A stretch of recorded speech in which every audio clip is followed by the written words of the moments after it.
54వ అధ్యాయము 10వ వచనాన్ని ఒకసారి చూసుకుందాం. యెషయా 54:10.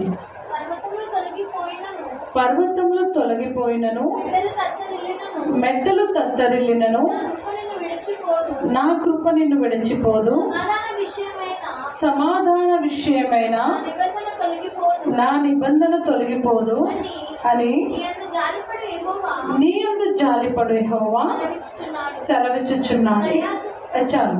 ఇక్కడ ఏమంటున్నాడంటే నీ యందు జాలిపడు యెహోవా, నీ యందు జాలిపడు దేవుడు సెలవిస్తున్నాడు. ఏంటంటే పర్వతములు తొలగిన మెట్టలు తత్తరిల్లినా కానీ నా కృప నిన్ను విడిచిపోదు. అంటే ఇక్కడ మనం చూసుకున్నట్లయితే మరి పర్వతములు తొలగిన మెట్టలు తత్తరిల్లినా కానీ దేవుని కృప మరి మనకు తోడుగా ఉండి మనల్ని బలపరుస్తుంది. మరి అంటే పర్వతాల లాంటి శ్రమలు కావచ్చు, పర్వతాల లాంటి శోధనలు కావచ్చు, మరి పర్వతాల లాంటి అనారోగ్యం కావచ్చు, ఇంక ఏవైనా కావచ్చు, కానీ అవన్నీ నీకు మరి వచ్చినా కానీ మరి అందరూ నిన్ను విడిచిన ఆ సమయంలో దేవుని కృప మాత్రం నిన్ను విడిచిపోదు. ఎందుకంటే ఆయన కృప కలిగిన దేవుడు. అయితే సమాధాన విషయమైన నా నిబంధన తొలగిపోదు. ఎక్కడ నీకు సమాధానం లేని స్థితి, మరి నీకు అసమాధానం ఉన్నప్పుడు మరి దేవుడు ఏమంటున్నా అంటే ఎప్పుడైతే మనము దేవుని యందు మరి నిరీక్షణ కలిగి దేవుని యందు ఎప్పుడైతే విశ్వాసం కలిగి ఉంటామో ఆయన కృప నిన్ను విడిచిపోదు. మరి కీర్తనలు 46వ కీర్తన 2వ వచనాన్ని ఒకసారి చదవమ్మా. కావున భూమి మార్పు నొందినను నడి సముద్రములలో పర్వతములు మునిగినను వాటి జలములు ఘోషించుచు నురుగు కచ్చినను ఆ పొంగునకు పర్వతములు కదలినను మనము భయపడము. ఇక్కడ నిజంగా మనం చూస్తున్నట్లయితే ఇవన్నీ కూడా మనము వింటున్నాం ఈరోజు కదా, ఈ రోజులలో ఈ వార్తలు మనము వింటున్నాం. అయినప్పటికీ ఎవరైతే దేవుని యందు నిరీక్షణ కలిగి నమ్మిక కలిగి ఉంటారో వారు కదలరు కదా. భూమి మార్పు నుండి నడి సముద్రంలో పర్వతములు మునిగినను. నిజంగా మనం చూసుకున్నట్లయితే మరి కేరళలో మరి గత మాసంలో మరి అక్కడ వాయనాడులో పరిస్థితులు మనం చూసినట్లయితే అంతా తలకిందులు అయిపోయిన స్థితి. మళ్ళీ అదేవిధంగా ఈ రోజులలో మనం చూసుకున్నట్లయితే ఏపీలో కానీ తెలంగాణలో కానీ వర్షాలకు ఎంత భయంకరమైన స్థితి కదా. మరి కొండ చర్యలు విరిగి మరి పడిపోయాయి, మరి ఎంతోమంది అక్కడ మరణించారు, కుటుంబమే ఇదైపోయింది.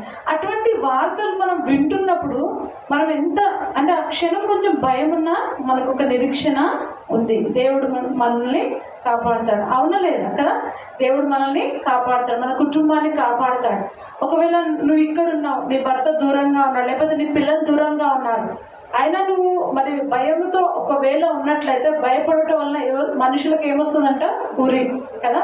ఎప్పుడైతే నువ్వు భయపడతావో నీకు అది ఉరిగా ఉంటుంది. ఎప్పుడైతే దేవుని యందు నువ్వు నిరీక్షణ కలిగి విశ్వాసం కలిగి ఉంటావో నువ్వు ధైర్యంగా ఉంటావు కదా. యెహోవా యందు భయభక్తులు కలిగి ఉండుట బహు ధైర్యము పుట్టిస్తుంది.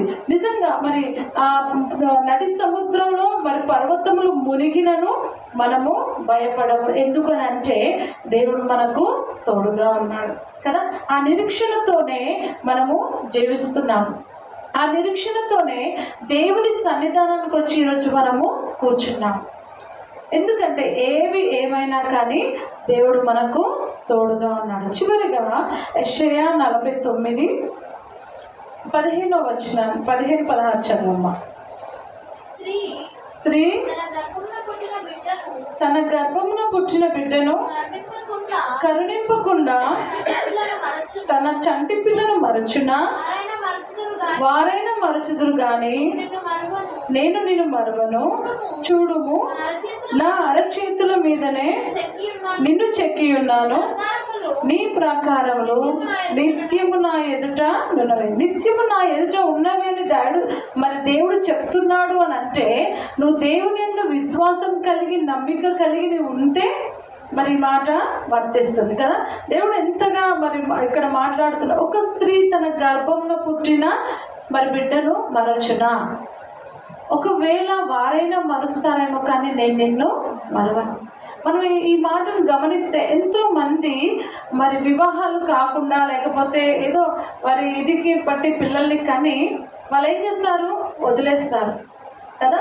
చెత్త కుప్పలో కానీ ఎక్కడైనా వదిలేసినప్పుడు వాళ్ళు మర్చిపోతారేమో కానీ దేవుడు మరవకుండా అటువంటి వారిని దేవుడు ఎంతగానో కాపాడుతున్నాడు కదా. తల్లిదండ్రులు లేని పిల్లలను దేవుడు ఎంతో అందుకే అంటున్నాడు, మరి స్త్రీ తన గర్భంలో పుట్టిన బిడ్డను కరుణింపకుండా మరచున. వారు కరుణ లేకుండానే వారు మర్చిపోతున్నారు, కానీ దేవుడు మరవని అంటున్నాడు కదా. ఆయన మరువని దేవుడు. అయితే ఏమంటున్నాడు ఆయన, వారైనా మరచుతురు కానీ నేను నిన్ను మరువను. తల్లి మర్చినా, తండ్రి విడిచినా, ఎవ్వరు మరచినా నిన్ను మరి సృష్టించిన నీ సృష్టికర్త నిన్ను మరవను. అందుకే ధైర్యంగా ఉండమంటున్నాడు.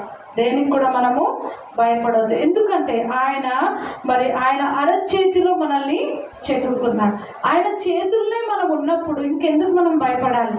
ఎటువంటి మరి పర్వతాలు తొలగిన, మెట్టలు తత్తరిల్లినా, లేకపోతే శ్రమలు శోధనలు ఏవి వచ్చినా భయపడాల్సిన అవసరం. ఎందుకు అనంటే ఆయన అరచేతిలో నీవు ఉన్నావు కదా. ఆయన అరచేతులు చెక్కుకొని ఉన్నాడు కాబట్టి నీవు భయపడకుమని ఉదయకాలము దేవుడు వాక్యం ద్వారా మనతో మాట్లాడుతున్నాడు. నీ ప్రకారము నిత్యము నా ఎదుట ఉన్నవి.